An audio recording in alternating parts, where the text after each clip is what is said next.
Самото место на кое што се одржува е преубаво, на Алпите во Италија, италијанскиот дел. Буквално каде да се свртите има само убавини околу вас. Таква беше и самата трка, целата трка ние буквално уживавме во целиот терен. Предизвици имаше многу. Прво самата должина, висината која што требаше да искачиме во текот на целата трка, борбата со уморот, со сонот, сепак станува збор за повеќе дневна трка. Зборуваме за преку 300 километри во 330 километри. Така, со огромни височини. Имате од помалку од 6 месеци за направите сите тие припреми што ви требаат и во кои вклучуваат генерална припрема некоја трка. Ние оваа година ја одбравме Охрид Ултра трейл со должина од 105 километри, што се одржува во мај. Да кажам, за преку викенди имавме доста специфични тренинзи кои што се одвиваа на планина, кои што ние ги правевме на Галичица, на Јабланица, на Шара. Некојаш беа по 2 пати по 40 километри на планина, 2 пати по 50, 3 пати по 50, значи доста специфични за тие услови кои што не чека. Најголемата криза ми беше во втората вечер. До тогаш веќе самото тело од адреналин, од возбуда не ми дозволуваше да заспиам таму каде што имав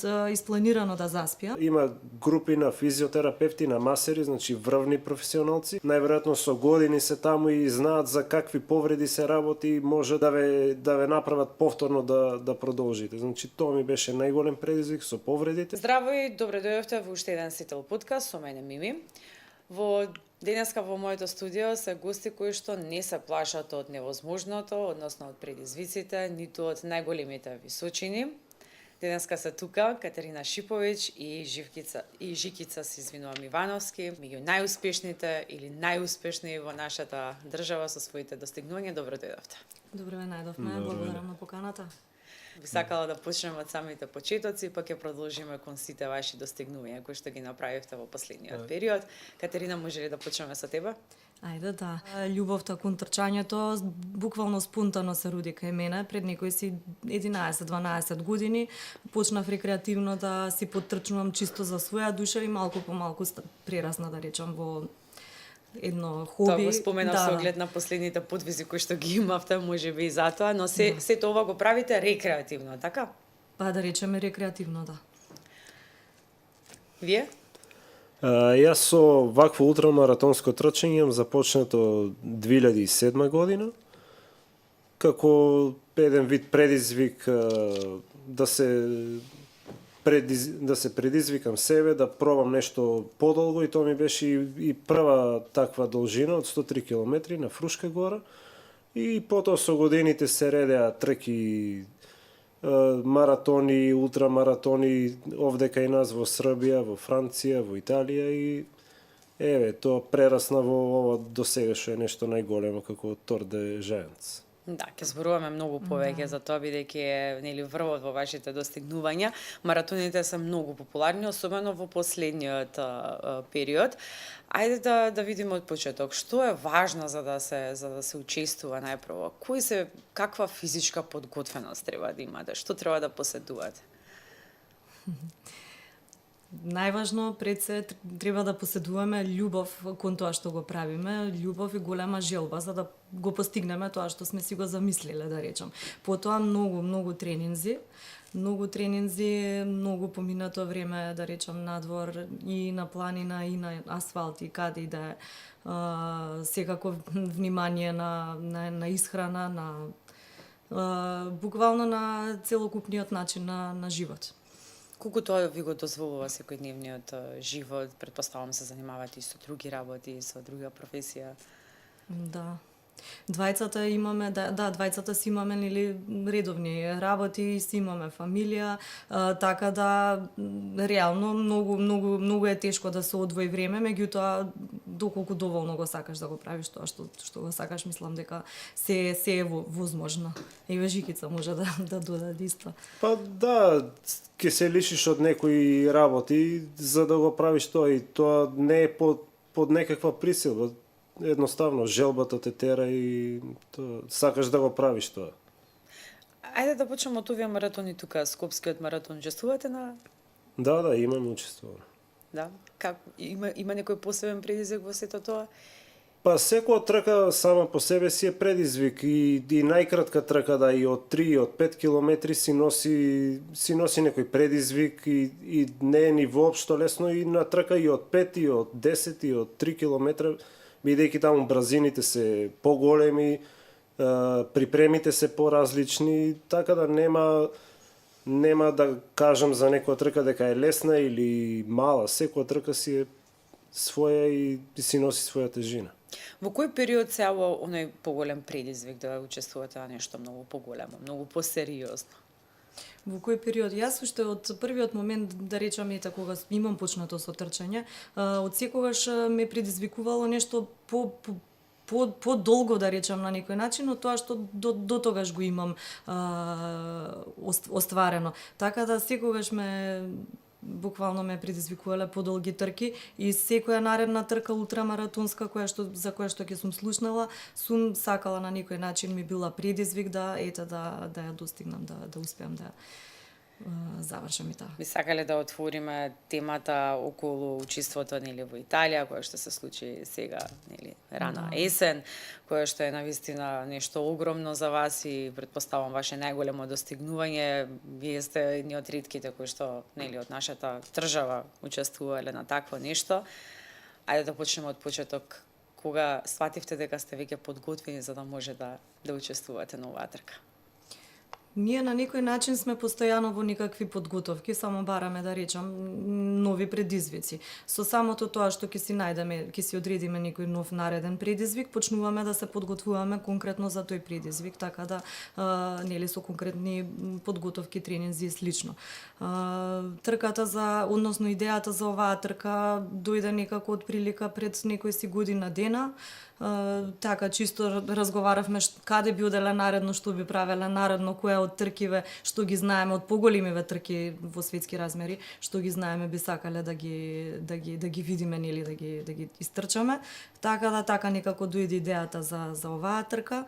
Разговаравме, се договоривме да се пријавиме и успеавме да влеземе и во тимот сте тројца, недостасува уште еден член. Зборуваме за преку 300 километри. 330 километри. Така, со огромни височини. Може ли малку повеќе детали околу припремата за тоа како всушност се одвиваше целата таа трка во тие услови на Алпите? Да кажам. Ајде. Па најпрво целиот процес започнува со регистрација. Треба да има процес на предрегистрација, регистрација, од кога веќе знаете дека сте регистрирани, дека ќе учествувате и имате од прилика помалку од 6 месеци за да ги направите сите тие припреми што ви требаат и во кои вклучуваат доста тренинзи и некоја генерална припрема, некоја трка. Ние оваа година ја одбравме нашата најдолга трка во Македонија, Охрид Ултра Трейл, со должина од 105 километри, но... Таа беше припрема? Да, таа ни беше на тројцата нас припремна трка, која што се одржува во мај. И тоа беше некоја почетна точка од која ќе знаевме кој колку е спремен, колку може и кои се нашите недостатоци, кои се нашите позитивни страни. За среќа или за несреќа, трката се скрати на 85 километри заради временските услови. Но сепак успешно ја завршивме. Јас и Ката, Радмила имаше некои проблеми, не успеа да ја заврши. И потоа се одвива доста, да кажам, за преку викенди имавме доста специфични тренинзи кои што се одвиваа на планина, кои што ние ги правевме на нашите планини, дали на Галичица, на Јабланица, на Шара. Имаме прекрасни планини и прекрасни услови за припреми за такви трки. И направивме доста такви специфични тренинзи, некојаш беа по 2 пати по 40 километри на планина, 2 пати по 50, 3 пати по 50. Значи доста специфични за тие услови кои што не чека там за тие тежини, да кажам, бевме спремни, имавме тренинг планови кои што ни ги изработија во Италија, си купивме тренинг планови и се држевме доста цврсто до нив. Премногу сериозен подвиг, ево прашање. И она што сите предпоставувам што ќе не следат, што ќе следат овој разговор, што ги интересира е како изгледаше всушност целиот тој терен? Значи, со какви се предизвици се соочивте? Како всушност изгледаше една таква огромна организација која ќе ја видите одблизу? Да, вака. Самиот терен пред се. Прво, самиот настан како настан е преубав, предобро организиран. На самото место на кое што се одржува е преубаво, на Алпите во Италија, италијанскиот дел. Буквално каде да се свртите има само убавени околу вас. Таква беше и самата трка. Целата трка ние буквално уживавме во целиот терен. Предизвици имаше многу. Прво самата должина, потоа висината која што требаше да искачиме во текот на целата трка, борбата со уморот, со сонот, да речеме, затоа што сепак станува збор за повеќе дневна трка. Така да многу работи се во прашање, меѓутоа мислам дека се тоа се, да речам, добро го успеавме да го усовршиме на крај со самите припреми кои што ги имавме претходно. Значи буквално ние вежбавме, трениравме за сите предизвици кои што знаевме дека може да не сретнат на самата трка. Колку е важна овде психолошката борба за да се истраи, како се подготвувате на овој план? Па, како што спомнав, имавме доста долги тренинзи, што ги правевме овде, да кажам 50 километри овде, на планина ги поминувавме за околу 12 часа, да кажам, што е и со самија, како што нели физички се спремавме и ментално исто така се спремавме на тоа, бидејќи не е малку 12 часа да си на нога со ранец, со тежина на тебе и далеку некаде во планина. И исто така и тоа доста добро не припреми и за таму, така што немавме на секоја трка се јавуваат некои кризни моменти и тоа, но тука да кажам, јас за мене лично немав некои поголеми кризи, едноставно уживате, има преубава природа, прекрасни предели, организацијата е феноменална, исто така тракачите, волонтерите, едноставно целиот настан е уживај. Предпоставувам и некои интересни моменти кои што вечно ќе ви останат во сеќавањето да ги издвоите. Што се случија токму на оваа трка? Имаше многу интересни моменти. Јас, например, конкретно трката ја завршив за мене 5 дена ме фати, 5 дена и 5 ноќи. Во тие 5 дена и 5 ноќи имав две, да речам, поголеми кризи за сон, така да најголемата криза ми беше во втората вечер. Втората вечер до тогаш веќе самото тело од адреналин, од возбуда не ми дозволуваше да заспиам таму каде што имав испланирано да заспиам. Па така веќе кога ме стигна, да речам, заморот и сонот, втората вечер на планина на доста високо, да речам, почнав да заспивам во движење. Се движев и заспивав и одеднаш се будев на друго место, неколку метри подалеку од местото каде што се сеќавам дека сум се движала. Така да тоа беше, да речам, на некој начин страшно, ќе кажам, реално, затоа што може да се случи, нели, или да се сопнете, или тука сега имаше и провали блиску, така да тоа е како некој лош момент што би го одвоила. Имав некои халуцинации мислам дека е неминовно да се случат на трки од повеќе дена и од повеќе ноќи.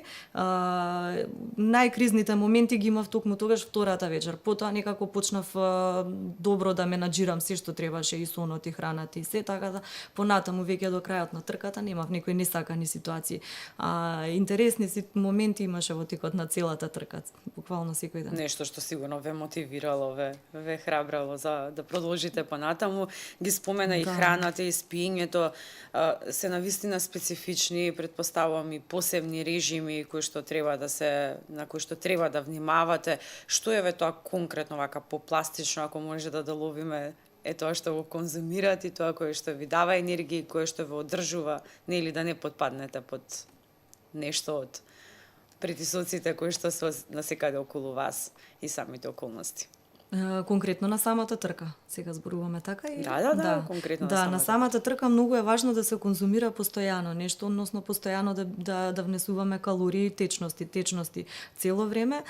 Калории во рок од половина до максимум 1 час, некој си 300-350 калории во најмала рака. Така да важно е цело време за време на трката да не заборавиме, да не изумиме дека треба да ги внесуваме, затоа што кога веќе сме многу уморни, кога веќе ни станува тешко, последно нешто на што размислувам и самото тело нас не ни бара храна. Значи тоа треба да го мислиме, да го менаџираме, да знаеме дека треба да ја внесеме без разлика дали може ли или не, затоа што многу често за време на вакви долги трки нашето тело не ја поднесува храната баш толку добро и реално ја внесуваме повеќе со тешкоти неголи со задоволство.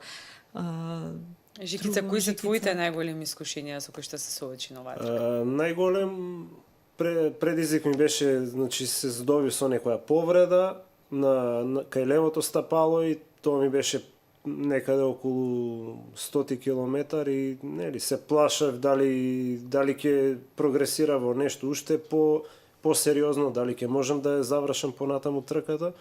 За среќа таму има групи на физиотерапевти, на масери, значи врвни професионалци кои што веќе најверојатно со години се таму и знаат за какви повреди се работи и можат буквално од ситуација каде што не можете да одите да ве направат повторно да продолжите. Значи тоа ми беше најголем предизвик со повредите. Имав еден мал плускавец само, немав некакви поголеми проблеми со стапалата. И секако сонот не е како не можете да спиете вие кога ќе сакате, нели, каде што има услови, некојаш мораш да спиеш и на отворено, кај што нема услови, некои кратки дремки по 20-30 минути и генерално беше тоа. Температурите ви представуваа проблем? Не, ние реално бевме подготвени за многу пониски температури. На самава трка многу често се случува, речиси секоја година имаат минусни температури до минус 15 па и минус 20. Имаат невремиња, невреме со грмотевици, со снег. Така да ние бевме подготвени на такви временски услови, меѓутоа имавме реално многу голема среќа, многу убаво време имавме, температурата ни беше некаде од 0 до 25-6-30 на степени, така да за време на нели ноќта, односно раните утрински часови се спушташе пониско и нели кога сме на високо на некои си 3000 метри надморска височина на планина, тука секако е постудено, меѓутоа бевме реално добро подготвени, така да во движење не е ни толку проблем кога е таа температура.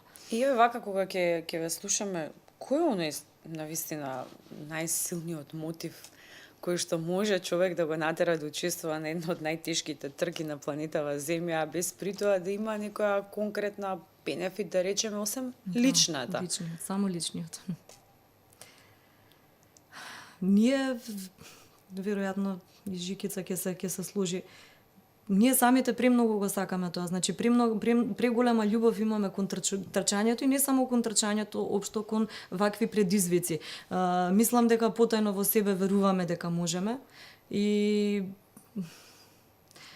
затоа влегувате се осудуваме, да речеме, на во онаа категорија на луѓе од кои што треба сите да се восхитуваме, да им се восхитуваме или да се угледуваме. Исто така, оно што е интересно е дека за сето ова не постои некоја сериозна, да речеме, организација финансиска која што ве поддржува. Како го менаџирате сето ова? Како успевате да дојдете до сето ова? Ве препознаваат ли, сака ли некој да вложи во целиот овој процес, оглед на тоа дека гледа дека сте навистина преголеми ентузијасти и луѓе кои што имаат превисоки цели? Да. За среќа оваа година имавме поддршка од луѓе што учествуваат во вакви работи, кои што се запознаени, како би ги спомнал Спортлаб и Здрава навика, кои што ни помогнаа и со опрема и околу патувањето до таму. И мислам од година во година и луѓето се запознаваат со овој спорт, имаме и доста вакви трки кај нас во Македонија. Можем да кажам скоро во секој град во Македонија постои некаква ваква трка, да кажем, во пократки размери од 15 па до 50 километри. И луѓето учествуваат, почнуваат да ги запознаваат убавините на трчањето во природа, на трейл трчањето и како што расте бројот на таквите луѓе, тие се охрабруваат да се појават на поголеми дистанции, например како Охрид, Ултра трейл кој што е спомнав од 107 километри и така полека и кај нас овој спорт се развива.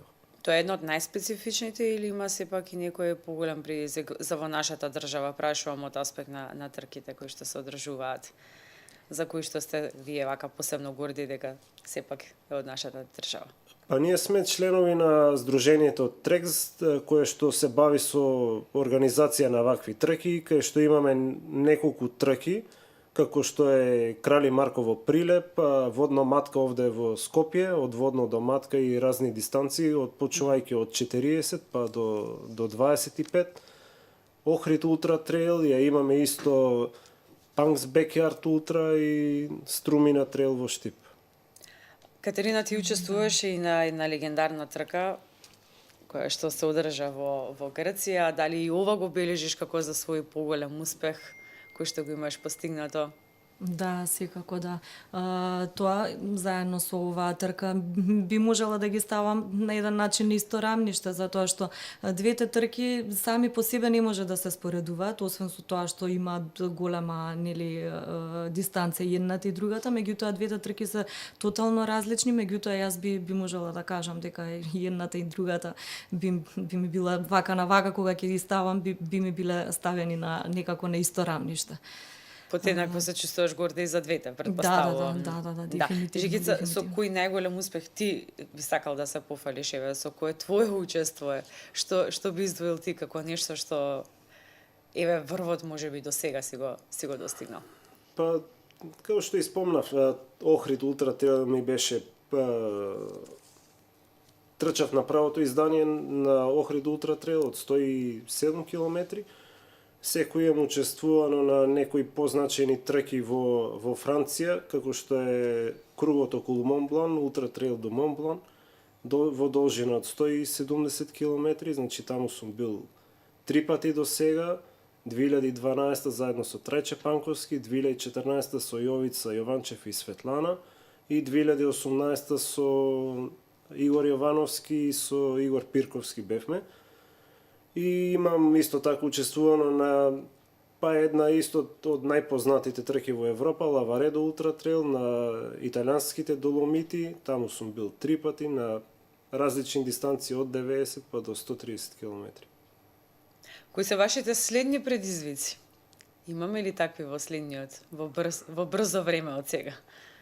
Па ние само што финиширавме на Тор, одма почнавме да коваме некои планови што, каде и како би оделе, но мислам дека е многу рано за нешто. Би почекале барем за до крајот на нова годинава, претпоставувам, не сепак треба подолг период за подготовка. Да, обично регистрациите и тие припреми околу предрегистрациите почнуваат после нова година, па така имаме некој период за размислување. Јас имам, да речам, еден предизвик да си го подобрам сопствениот рекорд на 24 часа, на трка на 24 часа. Тоа го планирам здравје во март. Ќе видиме, а потоа за вториот период од годината искрено се уште не знам. Би сакала малку да го отвориме ова прашање од аспект на државата, колку ги препознава луѓето како вас, колку искрено ја добивате поддршката, дали сте задоволни на тој план? Од државата. Ние, како што кажа Жикица и претходно, нели, за луѓето, да речам, и компаниите кои што не поддржуваат, тоа обично е, да речам, се луѓе кои што се не познаваат, односно ги препознаваат ваквите трки. Некоја поголема поддршка, да речам, од државата до сега не сме имале. Искрено. Па таму веројатно треба да бидете... Веројатно треба и ние самите Да, поактивни да бидеме, да. Треба можеби да се овој спорт се уште не е влезен како преку федерации, да се добиваат средства и така. Да, токму и затоа и во таа насока го постави прашањето, можеби треба веќе да се размислува и на таква нешто. За среќа постои Skyrunning федерација која што практикува трки над 2000 метри и те доста тешки трки, па со постоењето на таа Skyrunning федерација се отворија можности за луѓе да учествуваат на европски, на светски правенства и се надеваме дека и ние како ултра заедница би дошле некој ден до федерација, би се организирале на некој начин, бидејќи исто така постојат и светски правенства во трейл трчање, па би некоја година се надам дека некој од нас или некој помлади би зеле учество таму.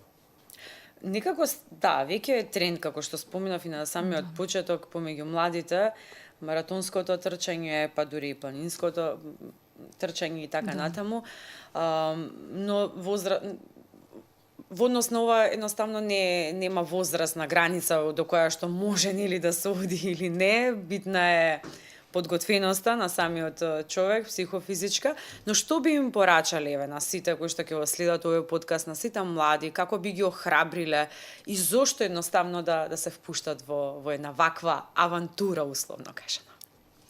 Јас морам да кажам дека како што изминуваат годиниве, се повеќе и повеќе трчачи има конкретно кај нас. Значи, има се повеќе млади трчачи кои што се заинтересирани, кои што гледаме дека реално имаат многу добри резултати од кои што можеме да очекуваме вистински успешни атлети, да речеме, за некоја година. Значи, ваквите трки сами по себе даваат огромно уживање. Ете, трчањето нели во природа, самата природа, спознавањето сами од себе, значи ултрамаратонот прво ви го носи тоа. На ваква ултрамаратонска трка прво мора да се нели на самата трка се спознавате самите себе, што на вистина ви е потребно и колку реално се вашите можности, кои се вашите лимити. Така да само да веруваат во себе. И да се обидуваат, да пробуваат малку по малку, нели? Малку подолга, па малку подолга трка, реално. Мислам дека секој може доколку доволно вистински сака. Жикица?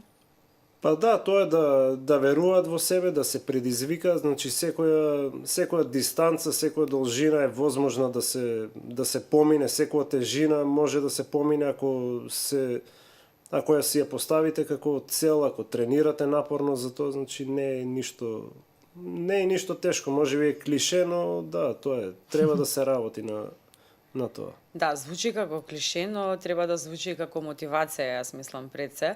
И само за крај би сакала да спомнам, бидејќи имате и една група во која што членувате сите на социјалните мрежи, трчам јас, трча и ти, мислам дека беше така некако насловот. Колку и преку оваа група исто така можат сите што сакаат да се запознаат со сите ваши активности, со сите организации, доколку таму нешто се случува, дали ќе можат овде да ги најдат сите тие информации или пак каде да ве заследат за да можат да видат кои се вашите следни подвизи, активности или пак доколку сакаат да ви се приклучат во некој од подвизите. Да, ние имаме двајцата социјални мрежи, значи Инстаграм и Фејсбук профили, така да може слободно таму. Групата која што ја спомнавте на Инстаграм е тоа трчам јас, трча и ти. Искрено да ви кажам, не знам кој стои зад таа трка, но кој да стои, браво, секоја чест.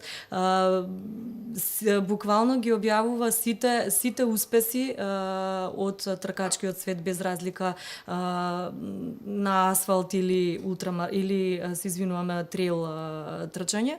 Сите успеси ги објавува кои што ги имаме тука кај нас во државава.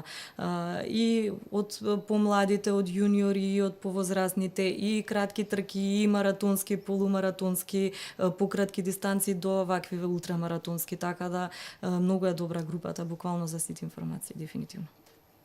Дефинитивно и јас се сложувам со сето тоа, бидејќи има премногу интересни содржини кои што може да се видат токму на оваа група. Ви благодарам за разговорот, за споделените искуства. Ви посакувам многу успех за сите следни предизвици кои што ќе си ги поставите и цели пред вас. Благодарам вам на поканата. Ви благодарам и вам што не следевте. Довидување.